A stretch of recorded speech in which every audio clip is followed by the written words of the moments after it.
உலகின் மிகவும் நம்பிக்கைக்குரிய நாடாக இந்தியா உருவெடுத்து வருகிறது என்று பிரதமர் நரேந்திர மோடி தெரிவித்துள்ளார். பிரான்ஸ் தலைநகர் பாரிஸில் நேற்று இந்திய வம்சாவளியினர் மத்தியில் உரையாற்றிய பிரதமர், உலக நாடுகளுடன் ஒரு காலத்தில் வர்த்தக ரீதியான உறவுகள் மட்டுமே நீடித்த நிலையில் தற்பொழுது வர்த்தகத்துடன் நம்பிக்கையும் இணைந்து ஏற்பட்டிருப்பதால் இந்தியா முக்கியத்துவம் வாய்ந்ததாக திகழ்கிறது என்று கூறினார்.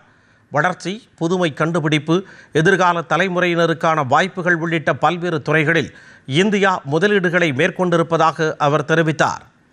இந்தியாவின் வளர்ச்சி பயணத்தில் தற்பொழுது புதிய உயரம் எட்டப்பட்டிருப்பதாகவும் பிரதமர் மோடி பெருமிதம் தெரிவித்தார்.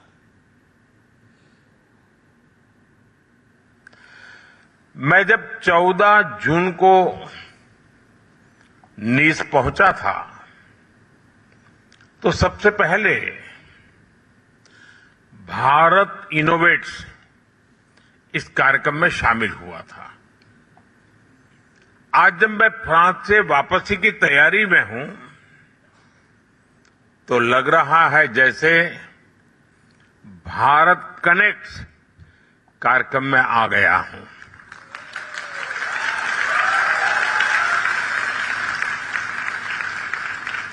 फ्रांस में रहने वाले आप लोगों ने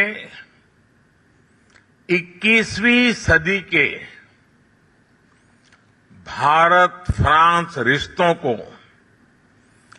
जिस तरह कनेक्ट किया है वो हमारी स्ट्रैटेजिक पार्टनरशिप की बहुत बड़ी ताकत बन रही है। முன்னதாக தாம் பங்கேற்ற G7 உச்சி மாநாட்டில் இந்தியாவின் மீதான நம்பிக்கை எதிரொலித்ததாக அவர் குறிப்பிட்டார்.